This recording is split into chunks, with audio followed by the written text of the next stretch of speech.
Apple just dropped a new iPad Air and it's only been 293 days since the last one. That's officially one of the shortest lifespans ever for an iPad. So did Apple rush this, or is there something here you genuinely need to see? The biggest upgrade this year is Apple's M3 chip. In fact, that's literally the only hardware change in the new Air. So why should you care about a chip upgrade that may seem minor at first glance? Let me tell you. With the M3, you're getting a 35% faster CPU, 40% faster GPU, and 60% faster neural engine compared to the M1 iPad Air, and it's about 20% faster than last year's M2 version, though honestly, if you've got that one, you probably don't need this. In everyday use, this means tasks like launching apps, multitasking, editing high-resolution photos and videos are all noticeably faster and smoother. Plus, for the first time on the iPad Air, advanced graphics features like dynamic caching, hardware-accelerated ray tracing, and mesh shading deliver significantly improved graphics performance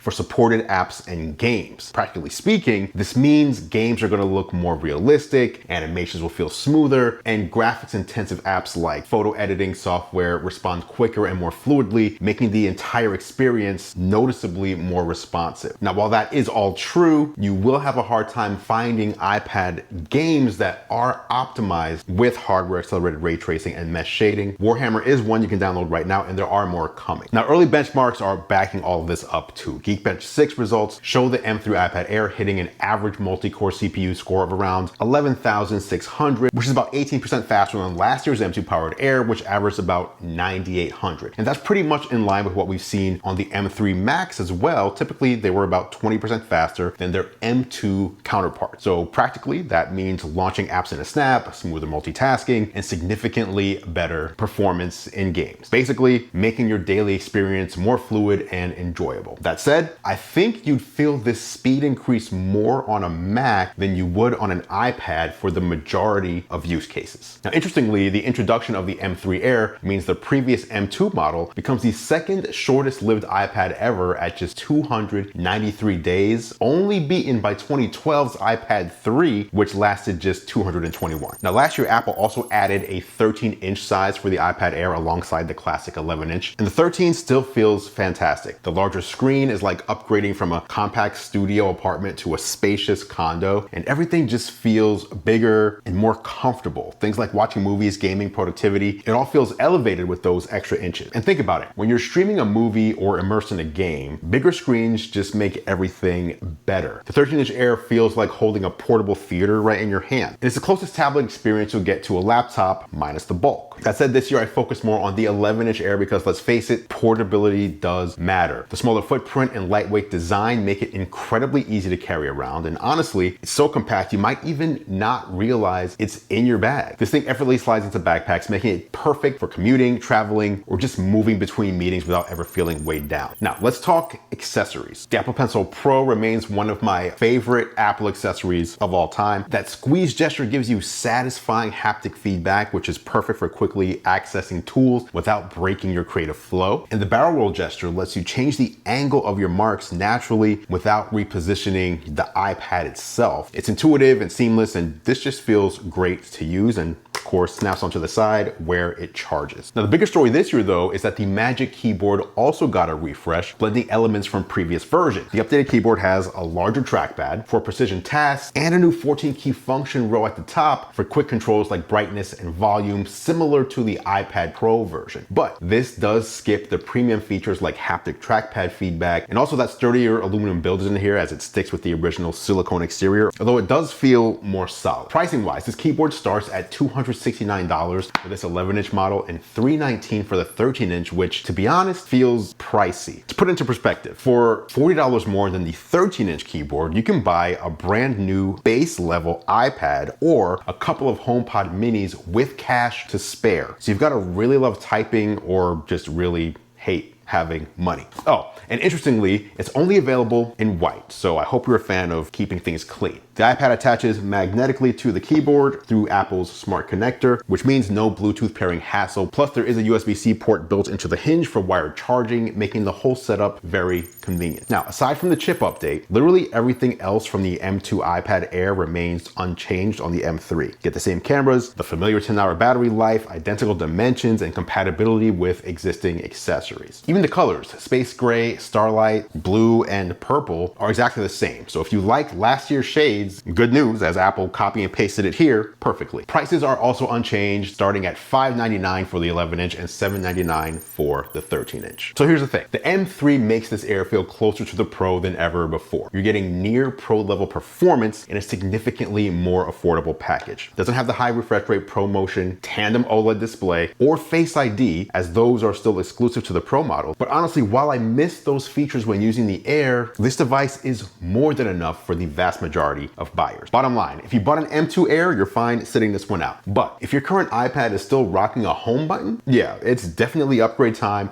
And if you're looking to get the most iPad you can without hitting Pro level pricing, this new Air is the sweet spot again. Thanks for watching as always, guys. I appreciate your support. I'm Andrew Edwards, and I will catch you in the next video.